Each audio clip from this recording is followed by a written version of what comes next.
David Benavidez versus Caleb Plant. Classic tale of two halves.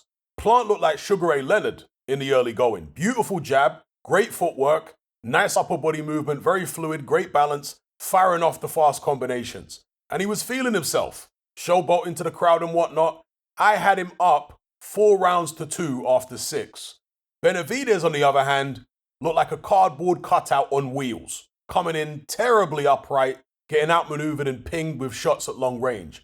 But he did have Plant's left hook blocked for the most part, which is the punch he knocked Anthony Durrell out with in his last fight.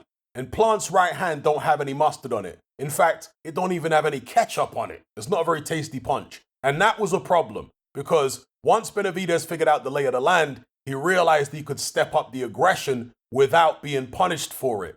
Plant is what Americans call a front runner, a guy who starts fast but tends to fade when things get rough. And that was the case again here. After 5 or 6 rounds, you sensed the tide start to shift. Plant's legs were beginning to tire from all the movement on the outside, and whenever he tried to clinch to get a breather, Benavidez was strong enough to often break out of the clinch and land extremely short, damaging shots on the inside. The body shots were landed first, but the head shots came more into play for Benavidez as the fight wore on.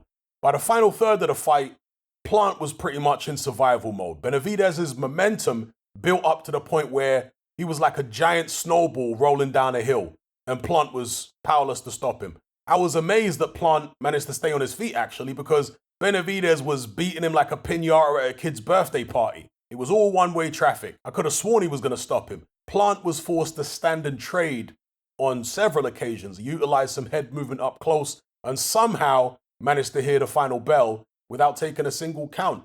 Although he did have some help from referee Kenny Bayless, who was acting like Caleb Plant's mum in there. He kept breaking the fighters far too quickly, which helped Plant get out of several sticky situations. I'm surprised he didn't take a shoe off and start whacking Benavidez around the head with it. Anyway, props to Plant for toughing it out, but he didn't do enough to win. Benavidez got the UD. Benavidez called Canelo out in the post-fight interview, as he should. In recent years, Canelo has said he doesn't want to fight Benavidez or Jaime Munguia because they're fellow Mexicans, despite the fact he fought loads of other Mexicans earlier on in his career. Maybe he's happy to risk losing to foreign fighters because they're never going to steal his fan base. But if he lost to a Mexican, there's the risk that that might happen. If Benavidez knocked him off his throne, his fans might jump ship and start worshipping King David. If Canelo gets past John Ryder, it seems like he wants that Bivol rematch next, which is a harder fight than Benavidez, to be fair. Although there is some talk of Bivol coming down to 168, so he might be drained possibly. I've seen some people call Benavidez a weight bully who should really be picking on people his own size at light heavy. Well, not if he wants to keep on winning. I can't see him being the same force at 175. The guys up there can match him for strength, outmatch him in some cases, and I don't think Benavidez's skills are enough to compensate. So if I were him, I'd stay put. Keep targeting Canelo, and failing that, maybe try and entice Charlo or Munguia up from middleweight. That's my 2 cents on it. Are you sick and tired of the mainstream mindset?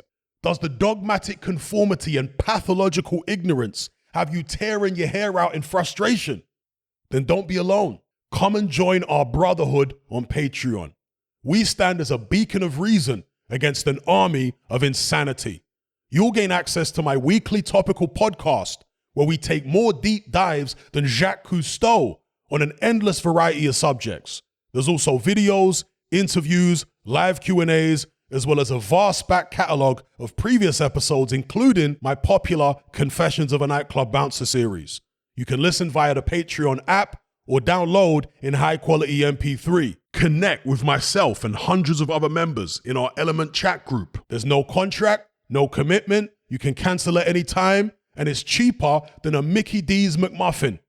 Just head to my Patreon page via the link below this video and select the tier called the Brotherhood of Reason. I'll see you over there.